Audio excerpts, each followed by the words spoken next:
ഞായറാഴ്ചയായിട്ട് രാവിലെ നമ്മുടെ ബോസ്മാന് പണി കിട്ടി. പൊണ്ടാട്ടി പറഞ്ഞ് കഴിഞ്ഞ ആഴ്ച പച്ചക്കറി വെക്കുന്ന സൈനാവാൻറ്റി വന്നില്ല.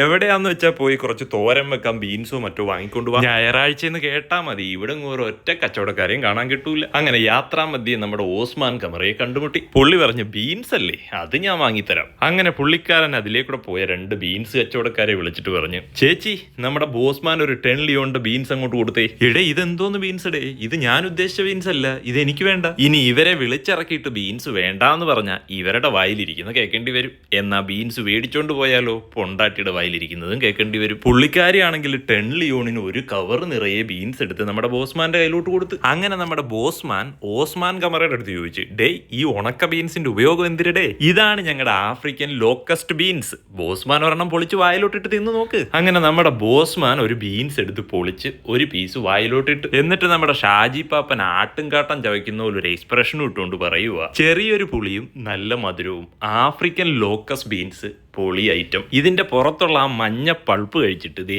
കുരു ഇതുപോലെ തുപ്പിക്കളയണം അത്ര. ഇപ്പൊ ഈ തുപ്പിക്കളഞ്ഞ കുരു ഇല്ലേ, അതിന് ഇതിനേക്കാൾ ഗുണമാണെന്നാണ് പറയുന്നത്. ഈ കുരു പൊടിച്ച് സുഗന്ധ വ്യഞ്ജനങ്ങളും ആഫ്രിക്കൻ സ്പെഷ്യൽ മസാലകളും ഒക്കെ ഉണ്ടാക്കുമെന്നാണ് നമ്മുടെ ഓസ്മാൻ കമറ പറയുന്നത്.